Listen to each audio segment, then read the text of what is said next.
Assalamualaikum warahmatullahi wabarakatuh. Di sini saya akan mempresentasikan bab arsitektur produk untuk ujian tengah semester mata kuliah perancangan produk. Nama saya Andi Kurniawan, NPM 314204115, kelas 2ID 07.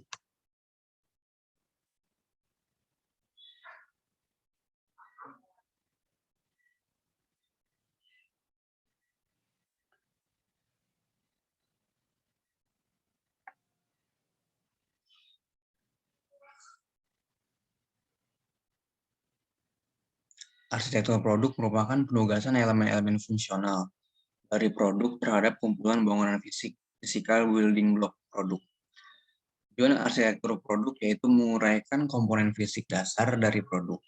Apa yang harus dilakukan komponen tersebut dan seperti apa penghubung atau pembatasan interface. Keputusan mengenai arsitektur produk memberi kesempatan kepada tim, individual, atau pemasok untuk mengerjakan detail rancangan dan pengujian komponen, sehingga pengembangan bagian-bagian yang berbeda dari produk dapat dilakukan secara serempak. Jenis arsitektur produk. Yang pertama ada arsitektur modular.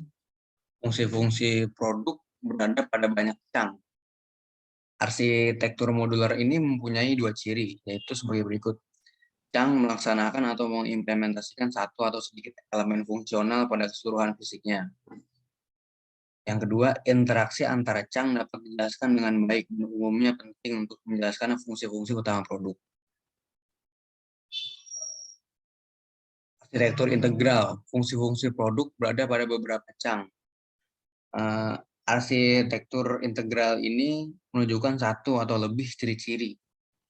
Berikut ini ciri-cirinya. Elemen-elemen fungsional dari produk diimplementasikan dengan menggunakan lebih dari satu cang. Satu cang mengimplementasikan beberapa elemen fungsional. Interaksi antara cang sulit dijelaskan dan mungkin bersifat insidental, tidak diprediksi sebelumnya terhadap fungsi utama produk. Tipe-tipe modularitas. Arsitektur modular terdiri dari 3 tipe, yaitu modular slot, modular bus, dan modular seksional. Setiap tipe memetakan satu persatu elemen fungsional ke cang dan terdapat antarmuka yang terdefinisi dengan baik. Arsitektur modular slot. Masing-masing penghubung antara cang pada arsitektur modular slot ini mempunyai tipe yang berbeda dari yang lain. Oleh karena itu, beberapa cang yang terdapat dalam produk tidak dapat dipertukarkan. Contohnya, radio dan speedometer mempunyai tipe hubungan yang berbeda pada panel instrumennya.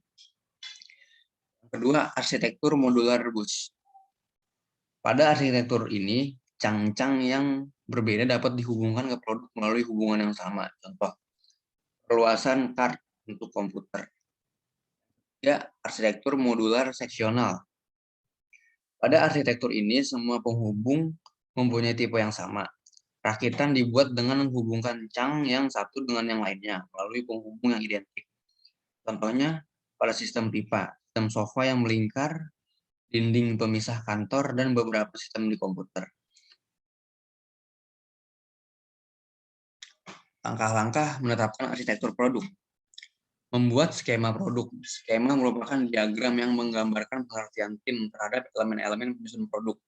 Skema produk seharusnya menggambarkan pemahaman terbaik tim mengenai produk, namun tidak mencantumkan setiap detail dari elemen produk.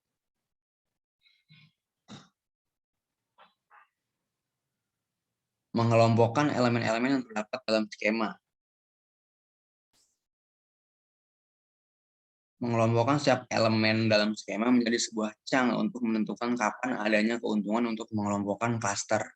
Ada beberapa faktor yang harus diperhatikan, yaitu ketepatan dan keutuhan geometri. Mengelompokkan elemen-elemen kepada cang yang sama menggunakan bagi seseorang atau kelompok untuk mengontrol hubungan fisik di antara elemen-elemen. Contohnya yaitu mengelompokkan elemen yang berhubungan dengan posisi cartridge di x-aksis dan posisi di kertas di y-aksis. Yang kedua, pembagian fungsi. Ketika sebuah komponen tunggal dapat mengimplementasikan beberapa elemen fungsional dari produk, elemen fungsional ini sangat bagus untuk dikelompokkan menjadi satu cluster. Contohnya, mengelompokkan status display dan the user control menjadi satu kesatuan dalam satu komponen yang sama. Yang ketiga, kemampuan vendor. Beberapa vendor terpercaya bisa memiliki kemampuan spesifik yang berhubungan dengan sebuah proyek, dan untuk itu lebih baik sebuah tim mengambil keuntungan untuk menunjuk vendor yang memiliki kekhususan dalam menangani satu chunk tertentu. Contohnya, tim internal melakukan keseluruhan pendesainan.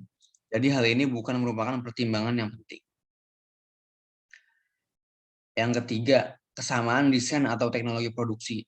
Ketika dua atau lebih elemen diimplementasikan menggunakan desain atau teknologi produksi yang sama, kemudian menyatukan elemen-elemen ke dalam chunk yang sama, memudahkan dalam pembuatan desain atau pemproduksiannya.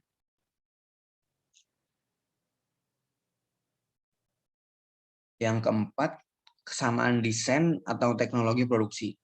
Ketika dua atau lebih elemen diimplementasikan menggunakan desain atau teknologi produksi yang sama, kemudian menyatukan elemen-elemen ke dalam chunk yang sama menggunakan dalam pembuatan desain atau pemproduksian secara ekonomis. Contohnya yaitu mengkombinasikan semua fungsi yang berhubungan dengan elektronik ke dalam satu chunk. Hal ini memudahkan dalam pengimplementasiannya karena hanya membutuhkan satu board untuk penggabungan keseluruhan fungsi elektronika ini. Yang kelima, localization of change. Ketika sebuah tim mengantisipasi mengenai kemungkinan adanya perubahan yang besar pada beberapa elemen, hal ini mungkin untuk mengisolasi elemen tersebut menjadi chunk modular tersendiri. Untuk itu dibutuhkan beberapa perubahan untuk elemen yang dapat diambil sewaktu-waktu tanpa mempengaruhi chunk lainnya. Contohnya, tim mengantisipasi perubahan tampakan fisik dari produk melalui life cycle-nya. Yang keenam, mengakomodasi keberagaman. Elemen-elemen harus dikelompokkan berdasarkan cluster bersamaan untuk memudahkan perusahaan untuk meragamkan produk mereka dalam upaya meningkatkan nilai kepada konsumen. Contohnya penjualan suku cadang electrical power bagi printer yang terpisah seperti DC Power.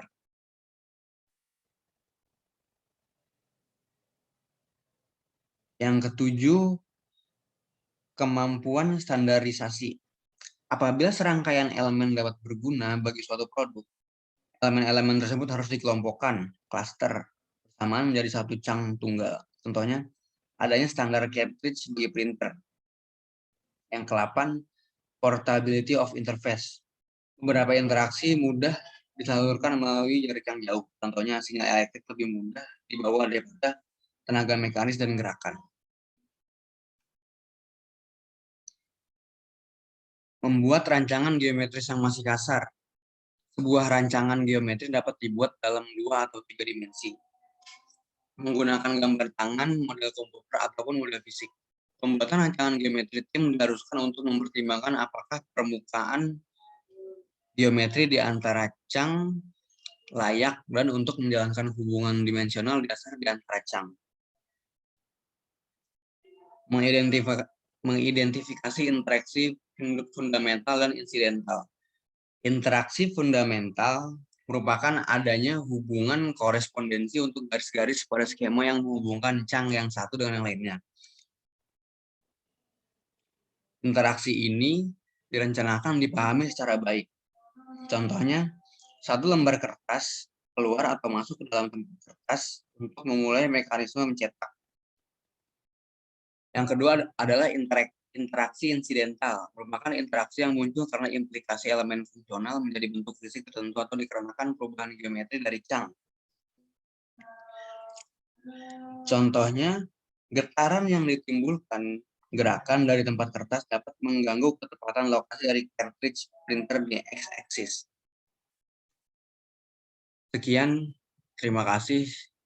Kurang dan lebihnya mohon maaf. Wassalamualaikum warahmatullahi wabarakatuh.